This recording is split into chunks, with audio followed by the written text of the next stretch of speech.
remember the Igbo man that to build a car that don't use fuel? This car do not use gas. This car don't even use oil, but this car work. Because of this car that this Igbo man that build, they say that the US will come they look for this particular guy. Say where this person come from Africa, where he come build this kind thing. You know, and for there, now the guy come provoke, come build house. This house where would they talk now? Rubber house, the things where in pick from plastic, that is pure water. If you drink pure water, you throw one. Now you go pick am, you go use and build house where feel last 400 years. You know, and for there, even build waiting that they call chair. Put for the house again. He can't even build waiting that they call this toilet water system, all those things where they put for inside toilet. He build them. Because of this thing where this guy build, now the government now can't they look for, especially for that car where he build, where they use car, when they use fuel, no they use water, no they use nothing. Now you know only way I get the power where it take to do that thing. So most of una, well, as I upload this video, most of una they ask me una no one get in contact, una one talk to them, una one write them, una one connect them, una one do this thing. Listen, very very careful. But before we go inside, welcome back to Balabas Gist. If today are the first time where they come across this wonderful channel, you are highly welcome. We still dey here, they bring you update back to back as it dey hot. My wonderful people, okay, I'm going to answer your questions where you don't ask me for that video where I post. First, may you try to follow this channel and share this video. Also follow this man you will see in this video that will talk right now. Also go and follow him as well. Okay, my people, now I'm going to play this video for you to hear what this our brother talk. Because of security reasons, now he no fit drop his number direct to anybody for now. But if you want to contact with this man, there's a number you will see in this video. Add that number in the WhatsApp and request to join their group, so that after they interview you, say you dey okay, if you join their group, fine. Then they will now add you up in the WhatsApp. Then if they add you up in the WhatsApp, any question where you get, you go call ask them for that WhatsApp group where they go add you. So listen and follow the instruction of waiting this man want talk for this video and waiting this our brother talk. This is our own and we must protect it.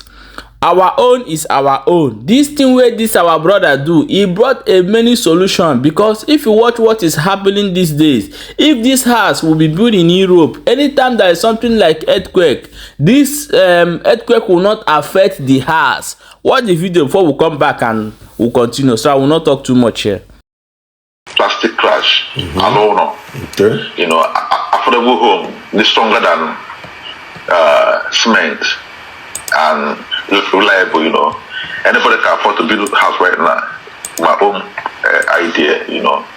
So, and the house comes with a lot of packaging, you know, like on about through with biogas, that you don't have to buy gas anymore to cook food, you know. So, and we build chairs, bathtub, sinks, water system, through recycle plastic and sand, for the depot. So that's all we do, you know. Okay. So yes, and again, look onto a free energy car. Wow. Car that will run without fuel, no kerosene, no anything, just like it's a turbine engine. Igbo Build ekelekwa mono. Akambo cho zikaneku achom ka ondikunu gere ihe egwu a na ihe okwu nwanne bụ Sam Zion kwuru gbasara ime ka agwa ndị ụfọdụ sị ha na-anọdụzi ala ya achọghị gị onwe ndị ga-akpa ha bụ irekwa eze gị ọnụ ịgwa nwoke ma na-ji mmadụ n'ọrụ anakọta sụlọ dara ebe a ụlọ adaghị ebe a anyị amaghị otu esi wee kọọ akụrụngwa eji wee rụọ ụlọ ma ihe a na-akpọ nwere nnekwu ihe akụrụngwa eji rụọ ụlọ amaghị otu esi wee kọgbuo ya ewute ndị mmadụ arụcha ụlọ na-atakachi iji wee si ya shutdown. Achọrọ m ka ọtụtụ a na-ajụ n'oke ajụjụ kedu otu mgbe ọ ga-ebido, kedu ebe ọ ga-ahụ ya, endidiri webụsaịtị ya, endidiri fon nọmba ya, elee ebe saịtị ya nọ. Ndị Igbo were na ya nwayọ ama m n'ihe ọbabịa otu a ọ na-aya ahụ ya onye ọbụla ya na ya ibu m otu akọchukwu ahụ mana si na mara Chineke ọmụwa ka Chineke ji wepụtara ndị Igbo ohere a mana ihe nwa okorobịa mgbe m hụrụ ya ọ dabara n'ihe anyị na-arụ aplan nke bụ ya ka anyị lara ụlọ dozie ala Igbo. Ugbu a ka m ga-alọta ala Igbo bịa dozie ala Igbo. Ọ bụghị na ihe a na-abụ ka mmadụ jube ka anyị wee nweta ego mụnwa nna ahụ ya ihe a ga-eji wee gbasara ọha na wee ka ha wee chi ya wee soro anyị ka anyị ga tinyegasị indọstrị. Ihe a one of the industry ga-akpọbata many industry through this group a na-akpọ Igbo ruo ụlọ. Ma na-arịọ onye ọbụla bụ onye Igbo ọdịmma ala Igbo dị gị mma sonye anyị n'ọgbakọ ahụ. Ị chọghịkwa n'iso nsogbu ada ma mechaa ị ga-emechasị anyị ele mgbe ahụ nwere ike dịrị gị tolet. Anyị nwe ndị na-amalite nọ na-ata ahụhụ ya soro anyị taa ahụhụ. Ndị niile soro Jizọs na ahụhụ emesịa ha ga-esoro Jizọs bụ uru eze ọwegwe agụrụ agụ. Isoro anyị taa ahụhụ ị ga-emechakwa soro anyị wee rie uru ya. Gịnị wee bụ mgbe anyị na nwanne nwoke emechaa n'ọgbakọ mitin anyị enwere mkpebi dị iche iche. Anyị na-arịọ gị na from now to the next 3 months ndị na-ajụ webụsaịtị ya a ga-eme ka unu mara, ndị na-ajụ fon nọmba ya a ga-eme ka unu mara, fon nọmba sekretarị ya n'ihi na fon nọmba ya na agaghị adị exposed to anybody. Unu mara na ị ga na-agụ n'akwụkwọ nsọ otu eze si kedu ebe a mụrụ eze ahụ n'ụwa kpakpando ya ka m soro wee gaa nye ya onyinye mana ọ bụghị onyinye ka ọ gara iji ọ gara ikwu egwu. Ọ bụ ndị niile na-akpọ nna anyị na-abacha eluigwe, ụfọdụ ndị ori ndị sita n'ụzọ chịrị mkpara. Ọ bụ onye ọbụla nyikwere paị na-arụ na bankị, ọ bụ onye ọbụla ji ma telefon na-akpagharị bụ pastọ were irezi eze gị ọnụ. So ọhịa meji je gbata akara ekwentị ya ọ dị sikret. So ndị m na-agwa gị sị gị na anyị nwere ihe ọbụla infọmeshọn ya sikret were ihe mara nye nchi wee na-etibịa sikret. E nwere ihe onyonyo ndị jọmatụ batara gị ya onye mere ihe omeme chọpụtara nchi a na-eji naanị obere mpe anya ya. Ndị na-arụ n'ọyị na gas abụọ ya ya na ya bịa anyị jiri ka akwụ ọgwụgwọ gwa ya ezigbo ego asị mba a chọrọ ka nchi na-agawatiri ha sekrịtarị na-ego ya ego ọdị na-ego asị na henes ya nwụọ tue mkpu I've been poisoned. E nwere nwa Liberia anyị nụrụ chọpụtara aeroplane na-efe na-ejighị mmiri gas electromagnetic or whatever. Dịka m na-anụ gbasa na-achọghị nwa okorobịa ha achọ. So anyị achọghị ịchọ onye nke achọ. So ihe ọ bụla ị na-ewe iwe na meje ego ekwentị ya iwe gị dajụọ a ga-enye gị ya. Ọ gwara ịchọ ka iwe gị dajụọ na ọ tụrụ enye gị ya mana iwe gị ga na-agbakọ. A ga-ekebi ya mana webụsaịtị a ga-emepere anyị ya from now to the next 3 months. Anyị enwego management team. The management team aha ọhịa anyị kpọrọ ha bụ ndị midwife na dọkịta ndị ha na-aga abanye na labor room enyere nwa okorobịa aka ka ọ mụọ ka nwa ọdụ ya.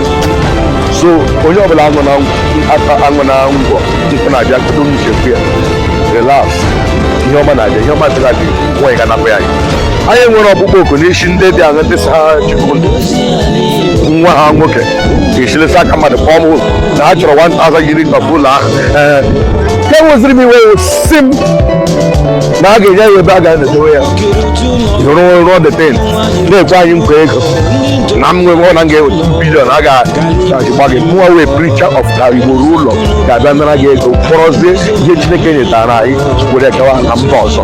Isi o mebiri ya bụrụ m ihe arụ ịnarapụta ma bụ ọgaranya naanị m ndị Igbo anyị na-ata ahụ onye gbugo ala Igbo anyị taa. Onye rigoro gasị ọgwụ gbajie, onye rigoro ya fọ mụọ were anyanwụ gachara ndị niile ya kọva enwere gị afọ anyanwụ. Enough of that nonsense.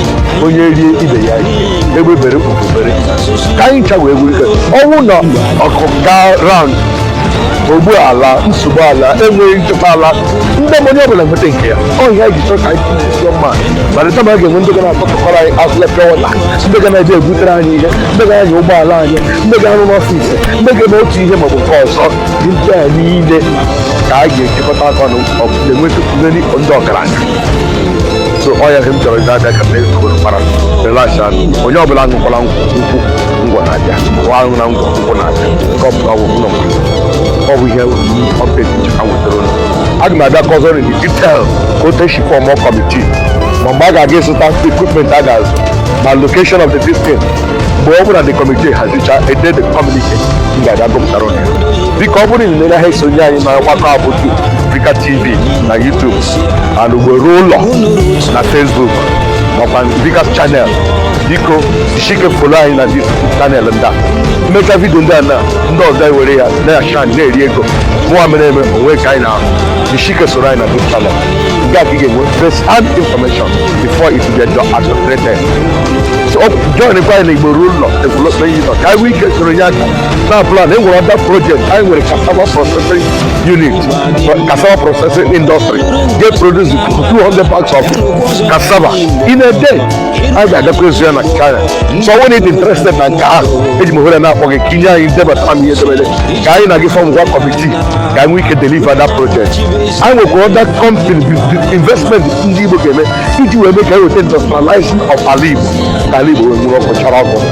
On the Church, we make our Chia in Mak. I should run the way I go. Now my body naga. I was again one way. I get Jagabuana and one way in America. We have to determine our room. Wait, so then I go Vika. I again you go to job.